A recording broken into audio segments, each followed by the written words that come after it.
সরকার বেনজির সাহেবকে লালন পালন করেছে, যেমন বাবা মা শিশু সন্তানকে লালন পালন করে বড় করে, এই সরকার লালন পালন করেছেন, করে তাকে বড় করে তুলেছেন। আজকে ডক্টর ইউনূস সাহেবরা তারা সম্মানিত নন। সম্মানিত কে? বেরুজি। সম্মানিত কে?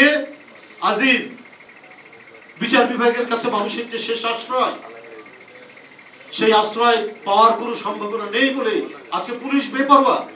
পুলিশ একটা নারীকে ধরে নিয়ে গিয়ে ফ্যানের মধ্যে লোটকে টর্চার করে মেরে ফেলে দিচ্ছে, হত্যা করছে। এবং এটার জন্য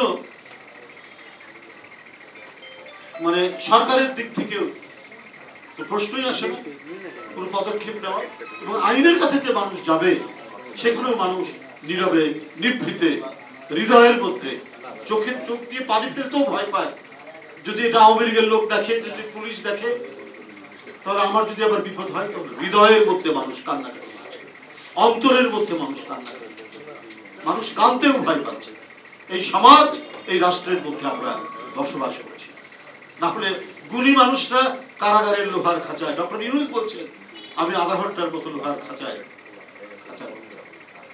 আপনি তো ইদানিং লোহার খাঁচার মধ্যে।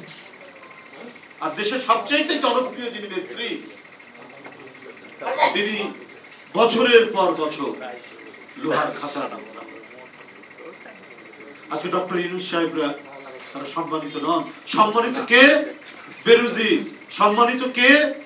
আজিজ। কি মানে ব্যাকগ্রাউন্ড ভাই, মানে সে বলার মতো না।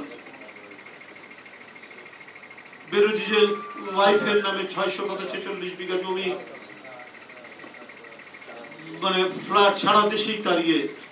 এবং এই ভদ্রলোক বেনজির সাহেব তিনি ওসিদের সম্মেলনে ওসিদেরকে বলছেন দুর্নীতির ব্যাপারে জিরো টলারেন্স। যদি হঠাৎ করে শয়তান এসে বক্তৃতা করে তোমরা সৎভাবে চলো, তোমরা ন্যায়সঙ্গত ভাবে চলো, তোমরা আল্লাহর ইবাদত করো, এটা যেমন বিশ্বাস মানে বিস্ময়কর ব্যাপার হবে, ঠিক এই সরকারের মন্ত্রীরা যখন উপদেশ দেয়, এই সরকারের আমলারা যখন উপদেশ দেয়, তখন সেটাই মনে হয় যে বেনজির সাহেবের নামে এত ঘটনা, তিনি বিদেশে চলে গেলেন, পররাষ্ট্রমন্ত্রী বলছেন বিদেশ যাওয়ার ব্যাপারে তার কিছু দেখা নাই। এইসব ঘটনার মধ্যে দিয়ে কি প্রমাণিত হয় না যে সরকার বেনজির সাহেবকে লালন পালন করেছে, যেমন বাবা মা শিশু সন্তানকে লালন পালন করে বড় করে, এই সরকার লালন পালন করেছেন, করে তাকে বড় করে তুলেছেন।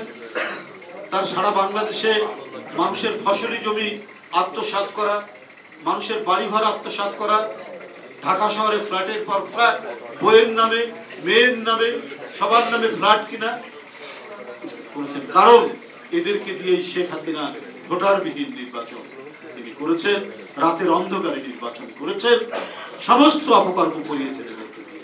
কত বিএনপির নেতাকর্মী, অঙ্গ সংগঠনের নেতাকর্মী, শ্রমিক থেকে শুরু করে কতজনকে অপহরণ করেছেন, বিচার বিভাগ হত্যা করিয়েছেন এই সমস্ত লোকদের।